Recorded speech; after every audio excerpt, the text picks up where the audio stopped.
It is not by chance that you arrived here today. You have been looking for something larger than yourself.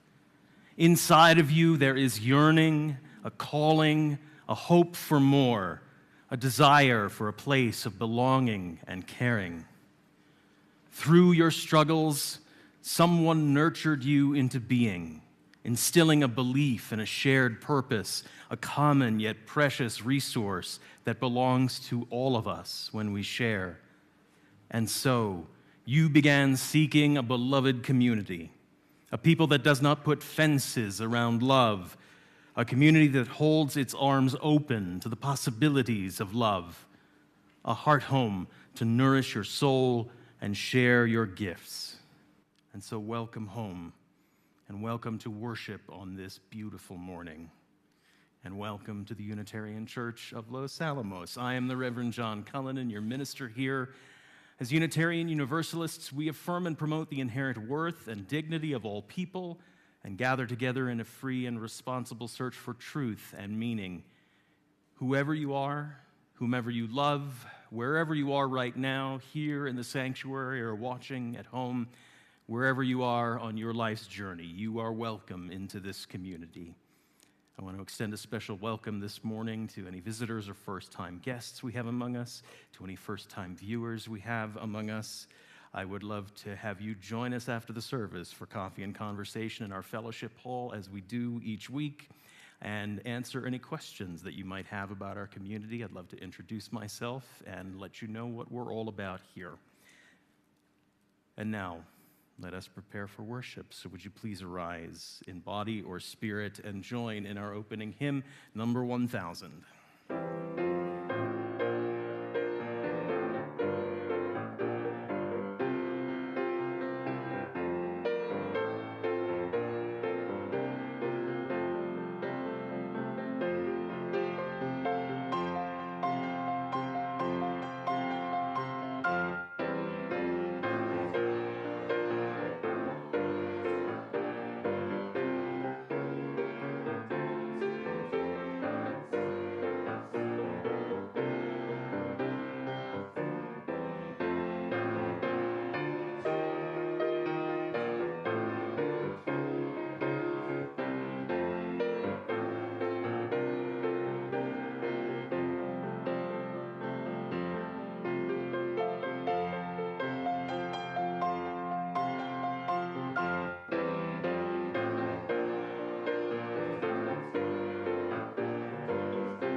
Please remain standing and join in our affirmation.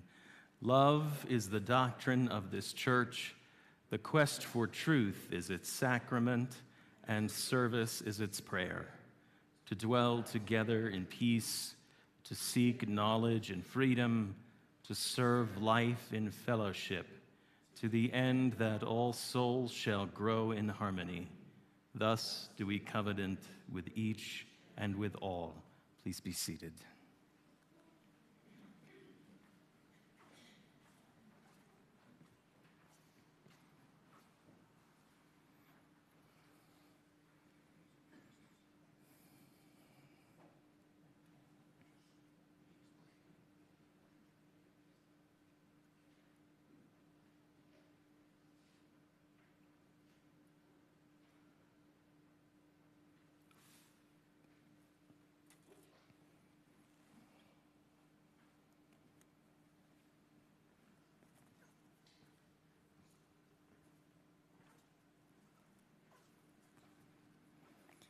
Candles have been lit this morning for flowers in appreciation of Nylea Butler-Moore and all our musicians for bringing the joy and inspiration of music, for birthdays shared recently and for sick who are recovering, and for our graduating seniors of Los Alamos High School.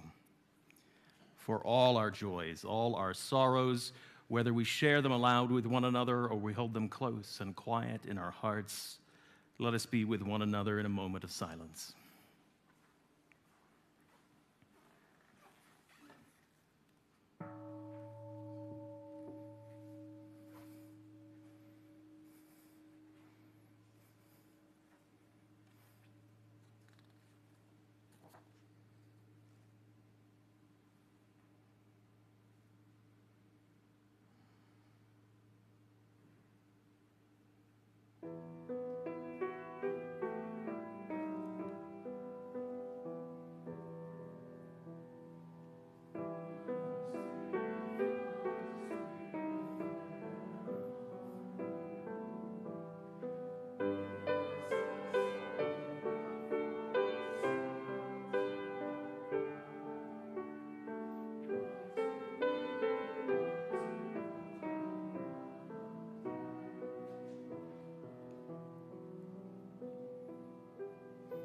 Eternal and beloved, gracious source of all life and all love, we come together this morning grateful for this time out of time, which we have set apart so that we might become more fully present to ourselves, to each other, and to that which we call holy.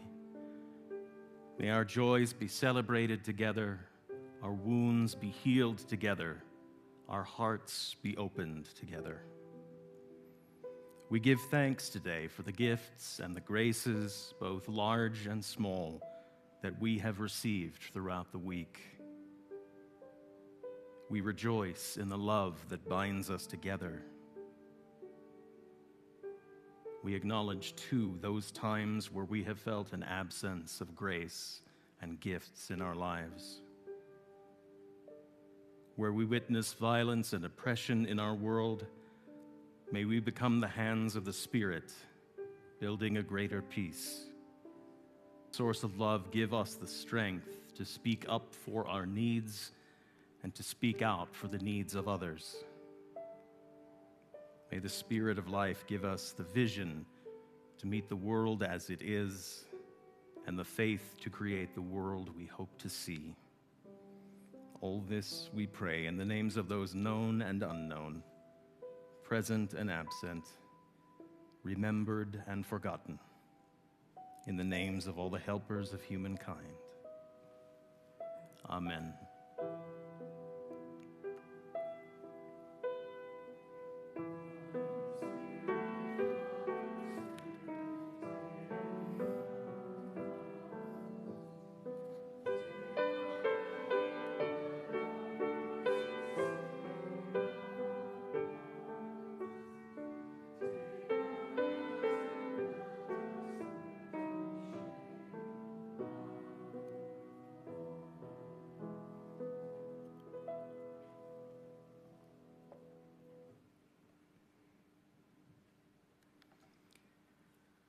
This morning is our annual flower communion, our beloved tradition where we close out the regular flow of the year. It is also, as of June 4th, in a couple of weeks, the 100th anniversary of the very first flower communion as it was celebrated by the Reverend Norbert Čapek at the Prague Church in what was then Czechoslovakia. And so this morning I want to share the story of the flower communion. Norbert Čapek was born 150 years ago in June of 1870. He grew up in troubled times in Europe.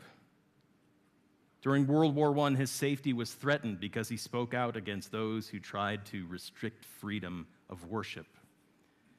So Norbert and his wife came to America, where Norbert discovered Unitarianism and became a Unitarian minister.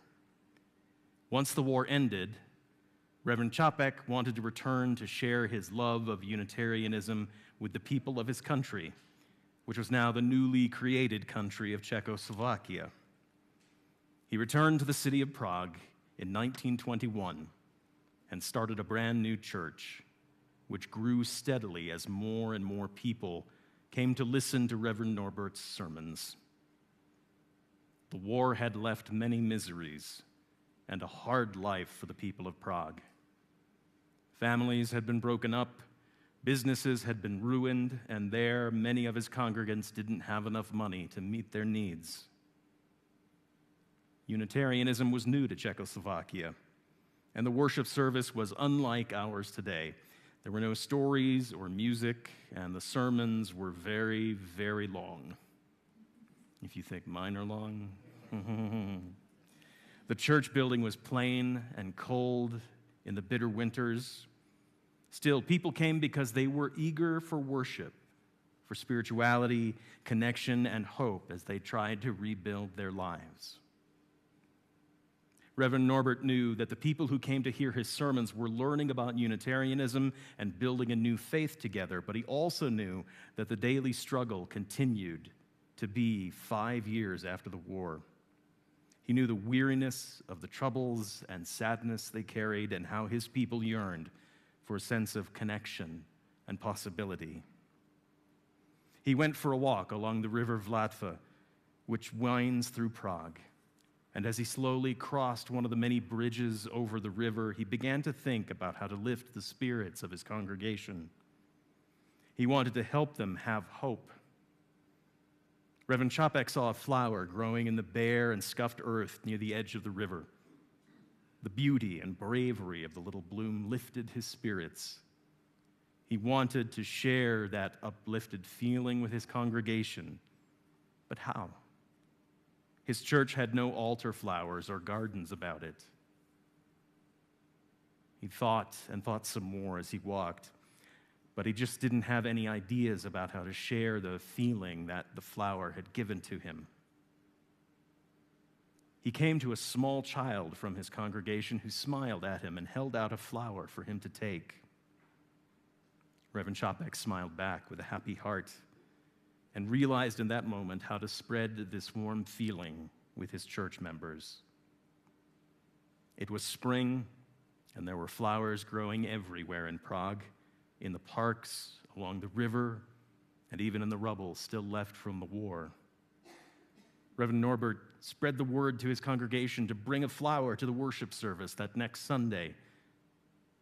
Everyone did show up with a flower.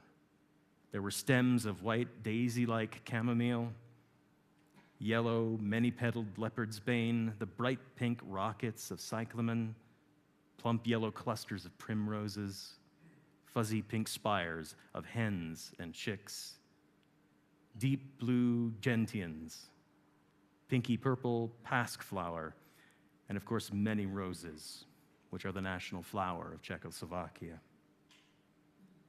So on June 4th, 1923, the day after his 53rd birthday, that plain church was bursting with colorful clusters of flowers, each uniquely beautiful, short, tall, spiky, round, scented, and vibrant.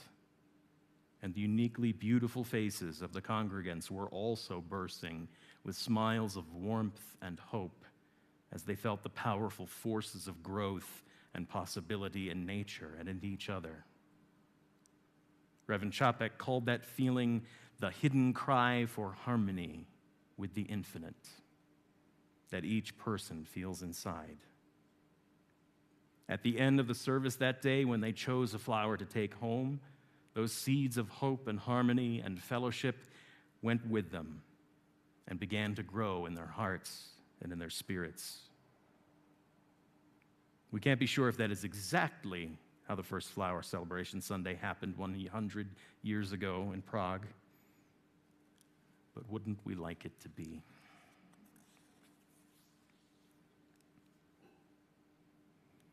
This weekend is also graduation weekend from Los Alamos High School, and as we do on this Sunday, we celebrate our graduating seniors and congratulate them and give them a chance to talk about what they're moving on to next. And so I want to welcome our graduating seniors who all moved down to the front row. Thank you very much. Come on up onto the chancel here. Welcome.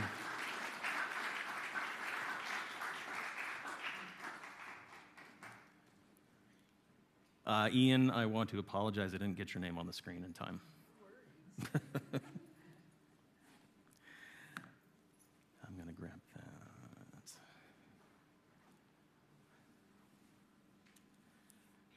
And so I'd like you each to introduce yourselves and just say a little bit about what's happening next. I'm Jenni Pickett. Next year, I'm going to go to New Mexico State University. I'm going to do entomology as my major, which is the study of insects. Yeah. Hi there. Morning, everyone. My name's Ian Nichols, and after this summer, I'm going to end up going to UC Santa Cruz in California, and as an undecided business and economics major. Go banana slugs. My name's Mechesh, but you can just call me Miko, don't worry.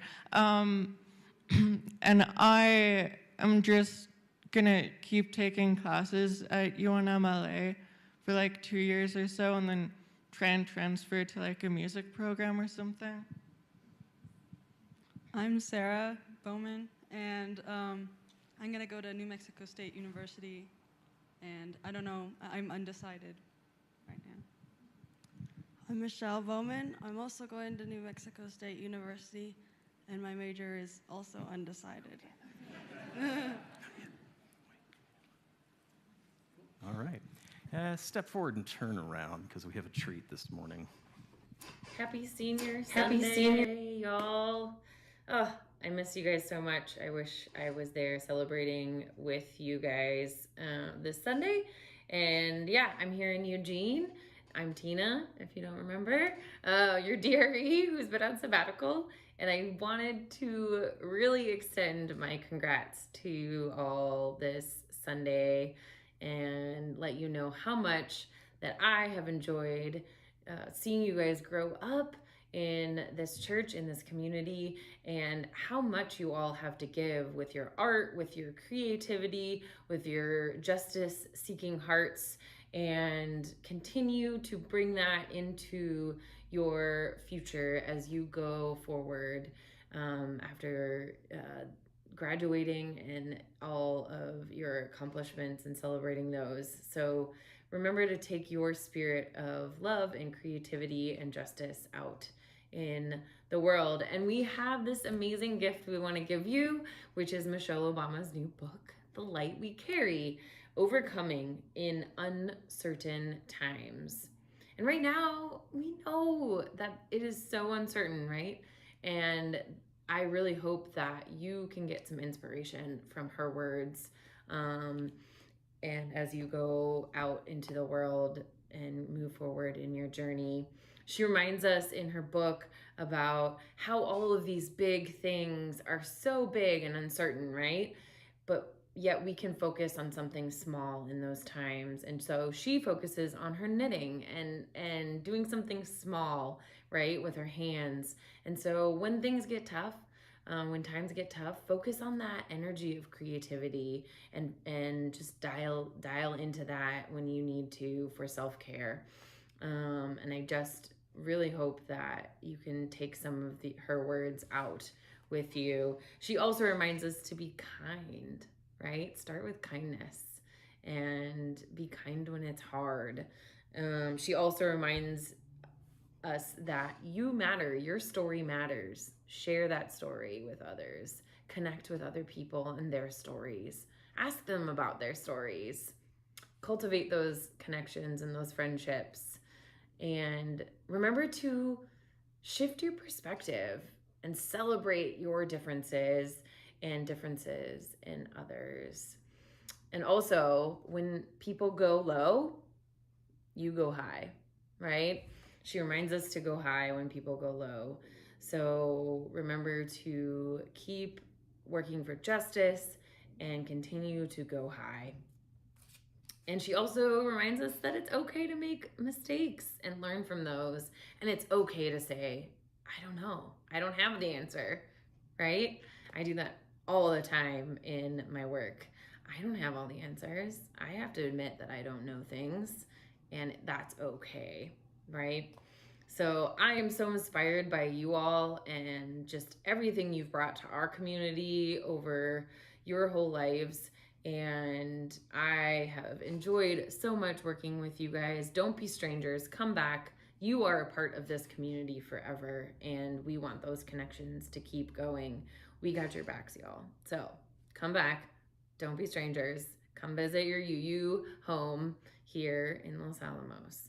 And some parting words from Michelle Obama's book that I just really love. What I want to say then is stay vigorous and faithful, humble and empathetic.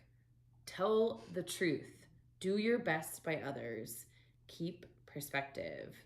Understand history and context. Stay prudent. Stay tough. And stay outraged. But more than anything, don't forget to do the work. We're all in this together, guys, and we're gonna keep supporting each other through these uncertain times. And I love y'all so much, and happy celebrations. I'm so proud of you guys so much, and I wish I could be there. Happy celebrating! Woo! Can't wait to see you. I'll be back in July, so I'll come buy y'all coffee and we'll celebrate when I get back. All right. Peace. Happy Senior Sunday. Bye.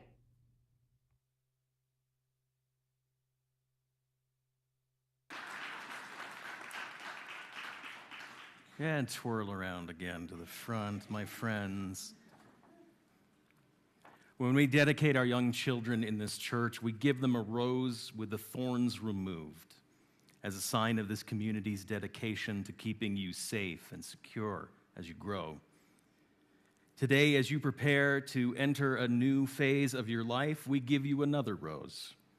This time the thorns are in place. We can't keep you safe in quite the same ways as we have before. Some of the trials and the pains of life will be yours to wrestle with now. When we dedicate our children, we pledge to help them grow in spirit. If we have lived up to that pledge, then you are more than ready now to handle the thorns as well as the roses. We are proud of who you have become in your time with us, and we are proud to say that you are one of ours. Remember, though, that just as you are ours, we are yours. Carry the spirit of this community with you wherever your journey takes you. Practice your principles and your values in your new communities. Remember to reach out to us when you feel you've lost your center, when you need a reminder of who this person is that we've helped you become. We celebrate the person you've become with us, and we wish you blessings on the road ahead. Congratulations again to all of you.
When Reverend Čapek held that first flower ceremony in Prague, he was looking for a way to instill hope among his people in a city that was still 5 years after the war rebuilding itself from all of its destruction.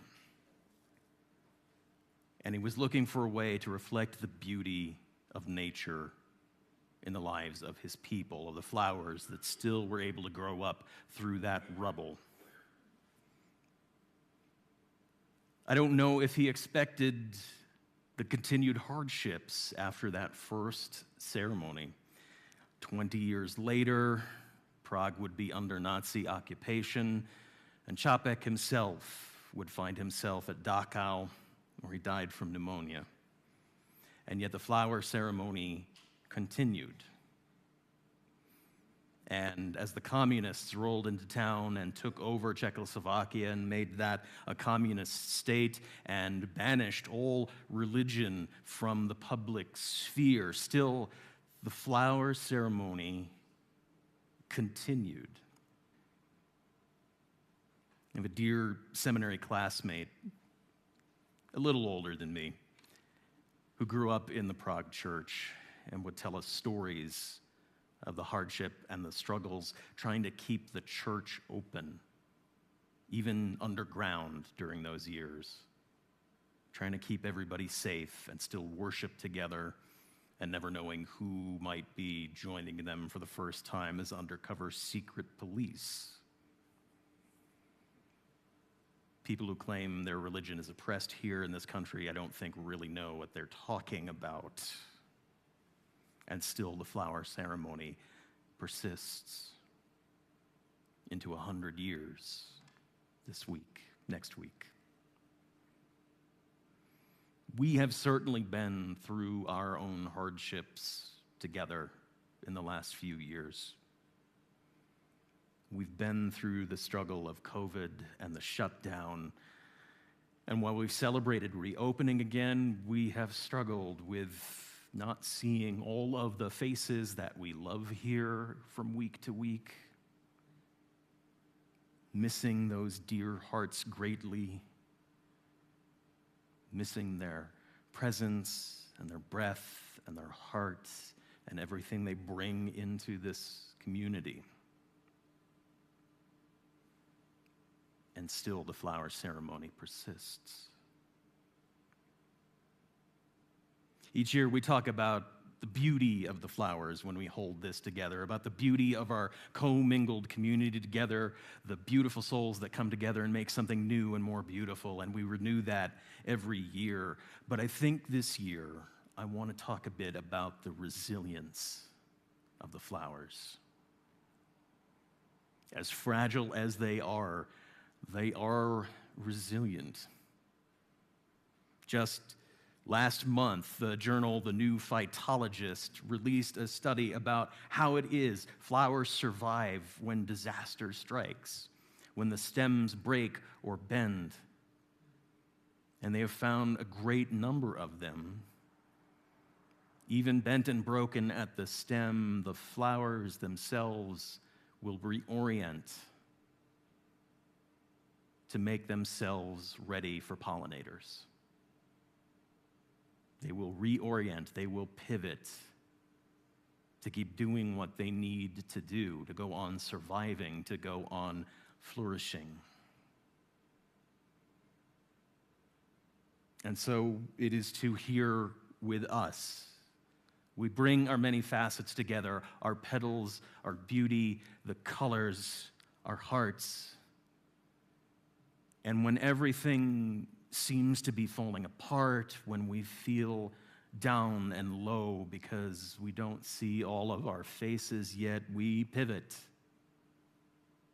We create what we need to create here to survive, and not just to survive, but to endure. And hey, why not thrive while we're at it? Like the flowers, we are resilient as a community. We are resilient because of who is here, who shows up, who steps up. We are resilient like the flowers. And a little later on, we will do our final blessing where we hope that our lives will bloom like the flowers. And we think about the beauty of the blooms. Let's think about their resilience as well. One of the reasons we are able to persevere and endure, one of the reasons we are resilient is because of the number of people who volunteer their time and their talents here in this congregation throughout the year.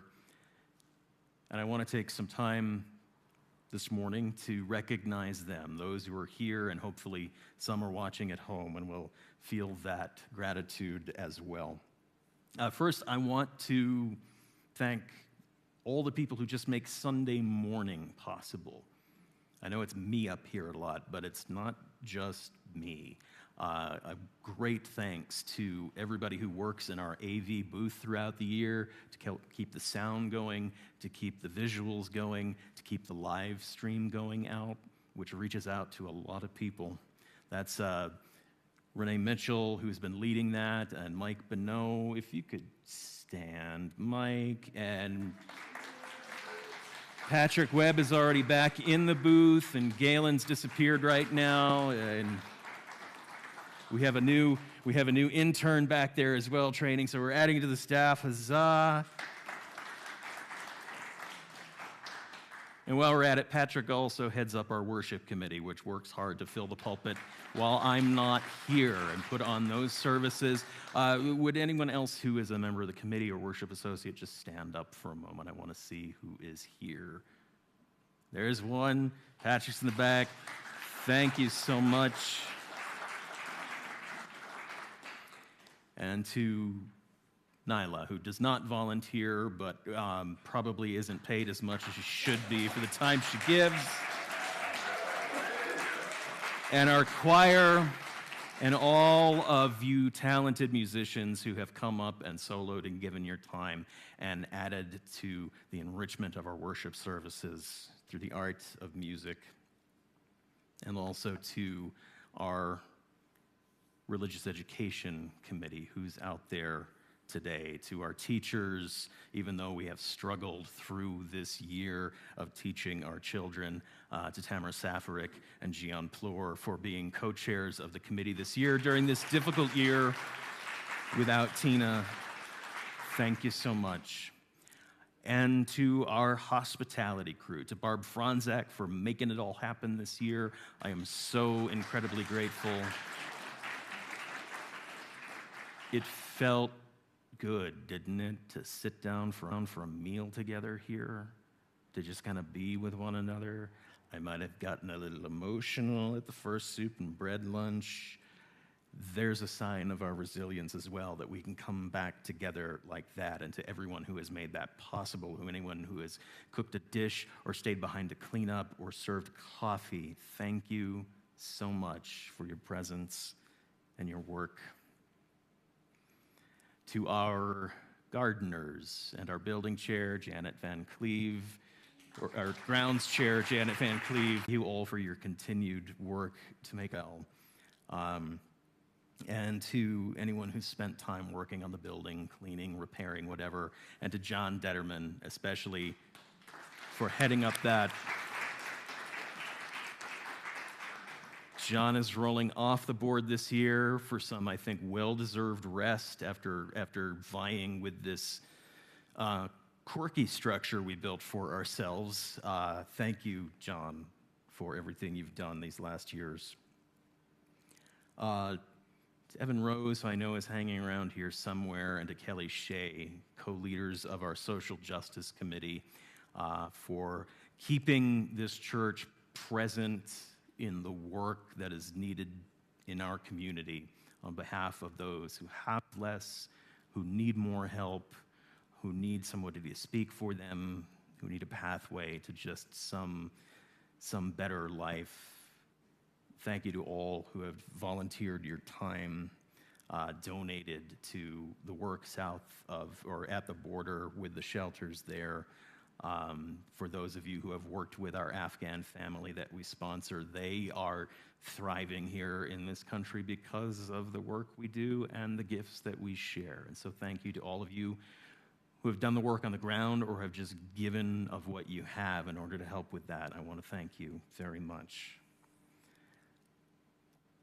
And to our caring committee, to Melissa Bartlett, who chairs it. She's not here this morning, but anyone from our caring network, if you could just stand up right now.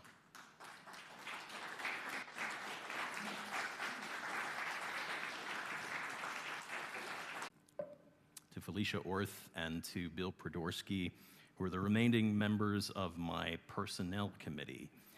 This is not something you really see happen on the surface of the church at all, but they are trusted advisors to me. They have saved my bacon more than once when I deal with supervising people, and I am most grateful for their presence and their continued work on our behalf. Thank you to both of them. And to my committee on ministry, who is here from the committee today? Nobody. I'm going to have to send out a special video after this just to get everybody in again.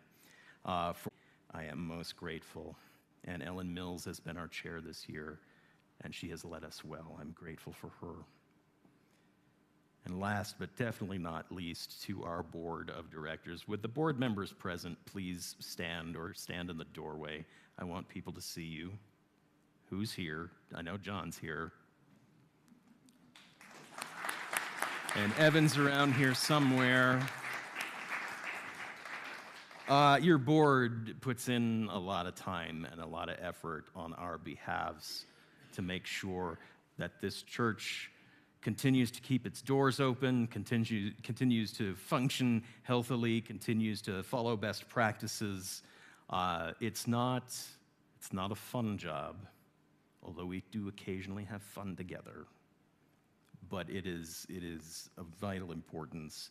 I'm most grateful especially to Galen Gisler, to Tyler Taylor, to John Detterman again, to Carrie Menor, who have spent more than 1 year on the board during these years of shutdown and reopening. And I want to thank them especially for their service as they move on for, I think, some well-deserved rest. So thank you all. Thank you, everyone.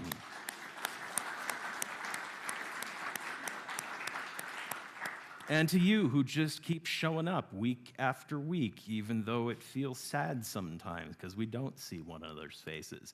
Your faces I love to see. You make this all worthwhile. Whoever is in the room here, thank you.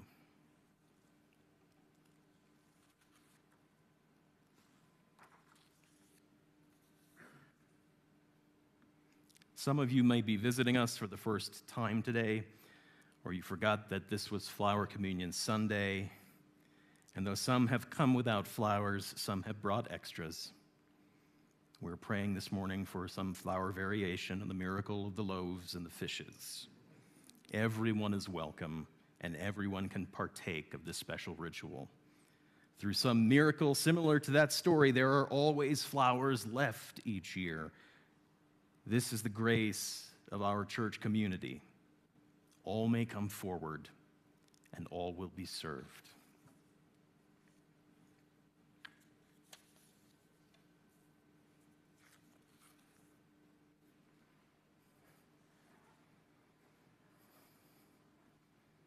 And begin with the words of blessing from the Reverend Norbert Chapek. Infinite Spirit of life, we ask thy blessing on these, your messengers of fellowship and love. May they remind us amid diversities of knowledge and of gifts to be one in desire and affection and devotion to your holy will.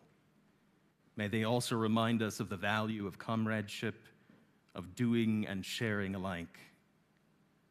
May we cherish friendship as one of thy most precious gifts. May we not let awareness of another's talents discourage us or sully our relationship, but may we realize that whatever we can do, great or small, the efforts of all of us are needed to do your work in this world. I invite you as we sing to come up and take a flower as you are so moved. Take one, split them apart if you can, and we'll see if we can actually pull off this miracle. We will be singing hymn number 64 as we take our flowers this morning.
And miraculously, there are still flowers, so feel free. Come up and take one.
And joining us via video from the Prague Unitarian Church is the Reverend Peter Samoyski, sharing this blessing with all Unitarian churches celebrating the 100th Flower Communion this year.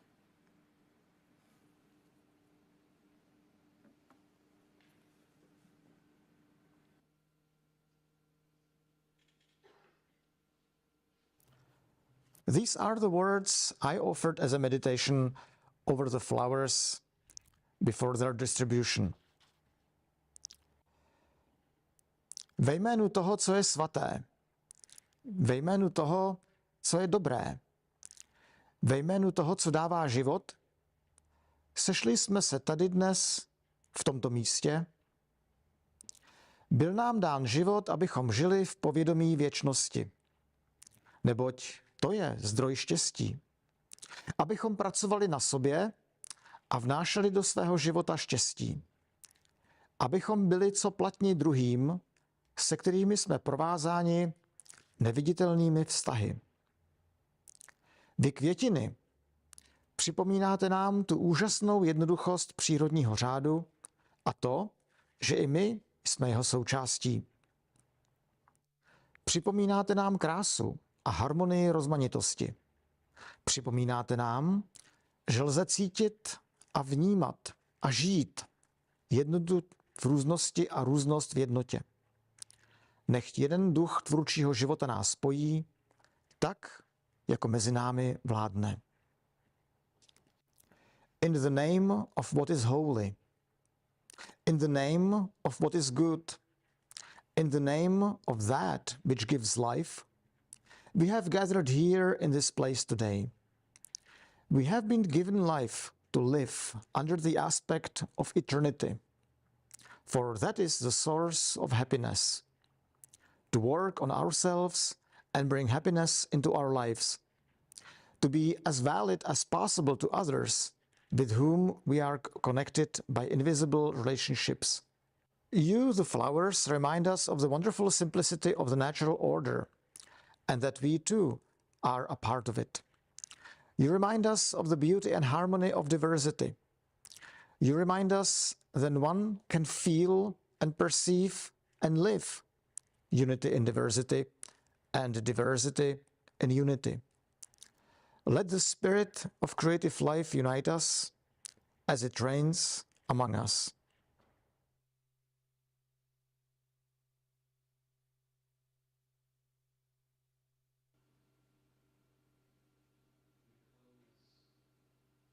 We close with our litany for flower communion. The response to each is, "May our lives bloom like the flowers." Each of us is a flower with a delicate beauty uniquely our own. We may be like sunflowers, turning always towards the light. May our lives bloom like the flowers. We may be like night-blooming cereus, only displaying our fragrant petals when it is dark and we think no one can see. We may be hothouse flowers, far from our native lands, cautiously tended within a harsh and unfamiliar climate. We may be gray-headed like dandelions, eager to launch the new generation with the first strong gust of wind, past our own bright youth, but ready to pass our wisdom on in precious gossamer-carried seeds. Some of us, sometimes, spring up overnight and fade in the hot glare. Some of us, sometimes, are roses, slowly assembling petal after tightly wrapped petal and revealing our full glory only when everything is in place. Sometimes we are roadside weeds, loveliness bursting improbably from the dust and debris.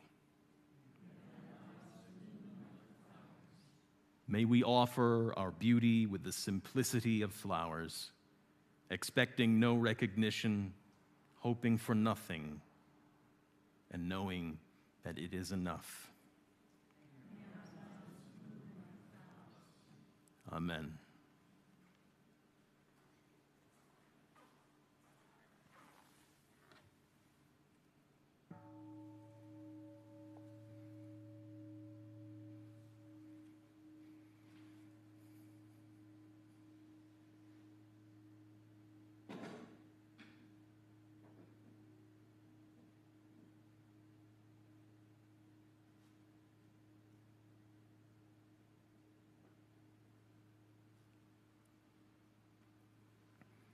As we prepare to return to our everyday lives, it is time to give something of the gifts of this congregation back to the community we are part of. It is time for our offering. During the month of May, all cash and undesignated gifts we receive on Sunday will be given to our friends at the Juvenile Justice Advisory Board in support of their work with the youth of our community. You may give through the basket this morning, or at the box at the back of the sanctuary, or as always through your Givelify app if you have that up and loaded and ready. The offering will now be accepted. May what you give bring you joy and into deeper relationship with this community.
Important announcements and upcoming events can be found on the back page of your order of service, in our monthly newsletter, The Voice, through our announcements email list, and many, many other channels that we have. You can talk to me about those later. A few to point out, however, this morning. First, our second Sunday forum is happening this week on the third Sunday, because last week was Mother's Day.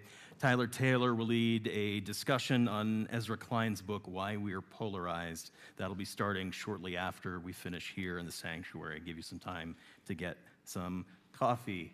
Any of my new membership class members, come and meet up with me in the assembly room at about 11:45, just to regroup for a moment.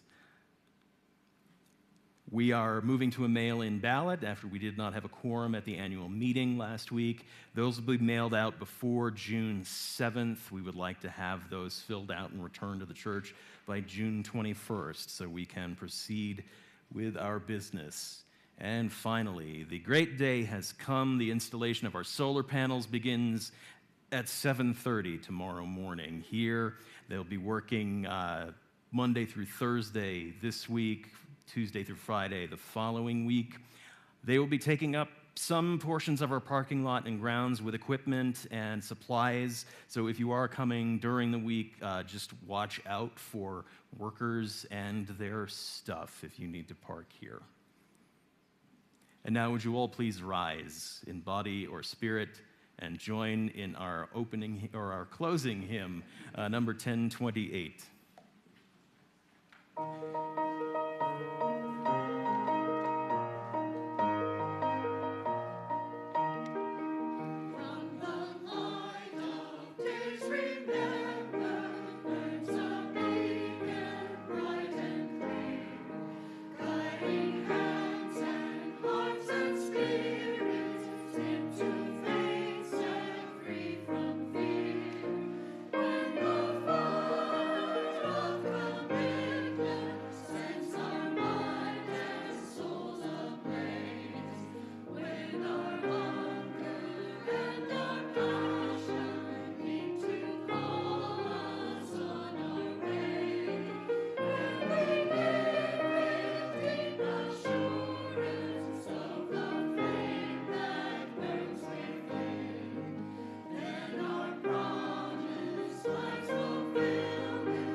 Friends, may life bless us and keep us.